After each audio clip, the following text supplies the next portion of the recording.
जिसको न निज गौरव तथा निज देश का अभिमान है, वो नर नहीं नर पशु निरा है और मृतक समान है। नमामि हिंदी क्रम के अंतर्गत आज पुनः यूपी बोर्ड पाठ्यक्रम के अंतर्गत कक्षा 9 से 12 तक की कक्षाओं में राष्ट्र कवि मैथिली शरण गुप्त की जीवनी संकलित है। ये साहित्यकार हिंदी साहित्य में अपना विशिष्ट स्थान रखते हैं, इसलिए यूपी बोर्ड की कक्षा 9 से 12 तक कक्षाओं में इनके द्वारा लिखित साहित्य अंश को रखा गया है और यही कारण है कि मैं आपको गुप्त जी की जीवनी स्पष्ट करने जा रही हूँ। अतः जानकारी लेने से पूर्व आप सुगम हिंदी प्रवाह चैनल को सब्सक्राइब और लाइक अवश्य कर दें, जिससे आपको हिंदी पाठ्यक्रम की जानकारी सुचारू रूप से मिलती रहे। तो चलिए शुरू करते हैं राष्ट्र कवि मैथिली शरण गुप्त जी की जीवनी। मैथिली शरण गुप्त हिंदी काव्य सरोवर के कमनीय कमल हैं। गुप्त जी भारतीय संस्कृति के अमर गायक और सामाजिक चेतना के प्रतिनिधि कवि हैं। सुप्त भारतीयों में राष्ट्रीय भावना जागृत करने वाले कवियों में गुप्त जी का स्थान सर्वोच्च है, इसलिए उन्हें राष्ट्र कवि होने का महान गौरव प्राप्त है। राष्ट्र कवि गुप्त जी ने अपनी अनोखी प्रतिभा से हिंदी काव्य द्वीप को नवीन आलोक और नवीन रूप प्रदान किया। उनका काव्य आधुनिक भारत का सच्चा दर्पण है। जीवन परिचय। महाकवि मैथिली शरण गुप्त जी का जन्म सन 1886 ईस्वी में झांसी जिले के चिरगांव नामक स्थान में एक वैश्य परिवार में हुआ। इनके पिता का नाम रामचरण गुप्त था। वे स्वयं भी कविता किया करते थे और गुप्त जी की शिक्षा दीक्षा घर पर ही हुई और इन्होंने स्वाध्याय ही भाषाओं का ज्ञान अर्जित किया। उनका घर का वातावरण साहित्यिक था, इसीलिए गुप्त जी का मन कविता के प्रति जागृत हुआ। बचपन में गुप्त जी ने अपने पिताजी को एक स्वरचित छापिया लिखकर दिया, जिसे पढ़कर उनके पिताजी ने उन्हें आशीर्वाद दिया कि तुम सफल सिद्ध कवि बनो। ये आशीर्वाद राष्ट्र कवि के लिए भविष्य में सत्य ही सिद्ध हुआ। गुप्त जी के छोटे भाई सियाराम शरण गुप्त भी हिंदी के अच्छे कवि रहे हैं। पंडित महावीर प्रसाद द्विवेदी के संपर्क में आने से गुप्त जी के काव्य जीवन को नई प्रेरणा मिली। ये आचार्य महावीर प्रसाद द्विवेदी जी को अपना गुरु मानता था और द्विवेदी जी की प्रेरणा से ही गुप्त जी ने सर्वप्रथम खड़ी बोली में भारत भारती नाम का ग्रंथ लिखा। गुप्त जी का स्वभाव, वेशभूषा और रहन सहन सादा और सरल था। उनके ऊपर गांधी जी के विचारों की छाप थी और उनकी निरंतर काव्य साधना और राष्ट्रीयता ने उनको इतना ऊंचा उठा दिया था कि आगरा प्रयाग विश्वविद्यालय ने उन्हें डी.लिट की उपाधि प्रदान की। उनके साकेत नामक महाकाव्य पर हिंदी साहित्य सम्मेलन ने मंगला प्रसाद पारितोषिक प्रदान किया। गुप्त जी को 2 बार राज्यसभा का सदस्य मनोनीत किया गया और भारत सरकार ने सन 1954 ईस्वी में उन्हें साहित्यिक सेवाओं के लिए पद्म भूषण की भी उपाधि प्रदान की। ये सरस्वती का अमर पुत्र सन 1964 ईस्वी में स्वर्गवासी हो गया। कृतियां। गुप्त जी की 40 मौलिक तथा 6 अनुदूती रचनाएं प्रकाशित हुई हैं। उनकी प्रसिद्ध मौलिक काव्य कृतियां इस प्रकार हैं, जिसमें भारत भारती उनकी प्रमुख राष्ट्रीयता की भावनाओं से ओतप्रोत रचना है। साकेत महाकाव्य है। यशोधरा, जिसमें महात्मा बुद्ध की पत्नी के चरित्र का वर्णन है। पंचवटी, द्वापर, जयद्रथवध, जय भारत, अनंग, सिद्धराज, झंकार, कुणाल गीत, नहुस, पृथ्वीपुत्र, रंग में भंग, विष्णुप्रिया, मंगलघट, प्रदक्षिणा, गुरुकुल, ये इनकी प्रमुख काव्य रचनाएं हैं। इसके अलावा अनुवादित रचनाओं में प्लासी का युद्ध, मेघनाथ वध, व्रत संहार आदि इनकी प्रमुख अनुवादित रचनाएं हैं। साहित्यिक अवदान।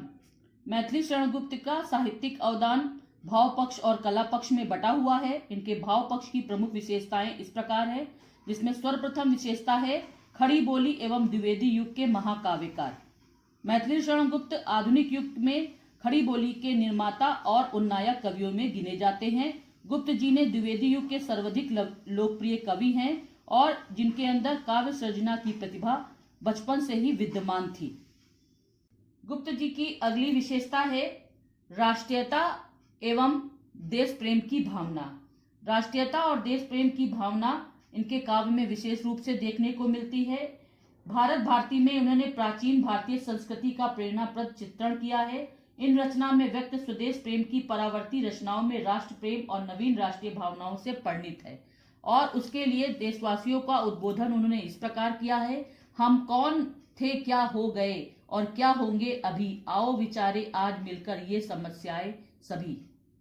गांधीवादी विचारक मैथिली शरण गुप्त गांधीवादी विचारक थे जो महात्मा गांधी से बहुत प्रभावित थे और उनके सत्याग्रह में भी शामिल रहे। उन्होंने अयोध्या की प्रजा को भी राम के वन जाने से रोकने के लिए सत्याग्रह करने के लिए कहते हैं कि जाओ यदि जा सको रौंद हमको यहाँ, यूं कह पथ में लेट गए बहुजन वहां। इसके साथ साथ उन्होंने रामराज की परिकल्पना भी इसी गांधीवादी विचारधारा के अंतर्गत की है कि यदि राजा प्रजा पालक नहीं है तो उसे गद्दी से उतार देना चाहिए। उसके लिए उन्होंने कहा है, राजा प्रजा का पात्र है, वो एक प्रतिनिधि मात्र है, यदि वो प्रजा पालक नहीं तो त्याज्य है। मानवतावादी दृष्टिकोण गुप्त जी ने अपने काव्य ग्रंथों में अधिक से अधिक मानवतावादी दृष्टिकोण का प्रतिपादन किया है और वह नैतिक मूल्यों के पक्षधर थे। गुप्त जी ने अपने काव्य ग्रंथों में उच्च चरित्र वाले पात्रों का वर्णन किया है। उनकी अलौकिकता के लिए स्थान नहीं है। उनके समस्त चरित्र मानव हैं, उनमें देव और दानव नहीं है। उनके राम, कृष्ण, गौतम आदि सभी प्राचीन और चिरकाल से हमारी श्रद्धा से प्राप्त हुए हैं, इसलिए वे सब हमें जीवन में प्रेरणा और स्फूर्ति प्रदान करते हैं। गुप्त जी की अगली विशेषता इस प्रकार है कि उन्होंने अन्य कवियों द्वारा परित्यक्ता नारियों का वर्णन विशेष रूप से अपने काव्य ग्रंथों में किया है। नारी के प्रति गुप्त जी का हृदय सहानुभूति और करुणा से आप्लावित रहा है। उन्होंने यशोधरा, उर्मिला, केकई, विदुता आदि नारियों को विशेष स्थान देकर उन्हें भारतीय संस्कृति में विभूषित किया है। गुप्त जी की अगली विशेषता है प्राकृतिक चित्रण। प्राकृतिक चित्रण में भी उनके काव्य में विविध रूप देखने को मिलते हैं। साकेत में उन्होंने 6 ऋतुओं का वर्णन सुंदर किया है तथा पंचवटी में भी प्रकृति का आलंबन रूप चित्रित किया है।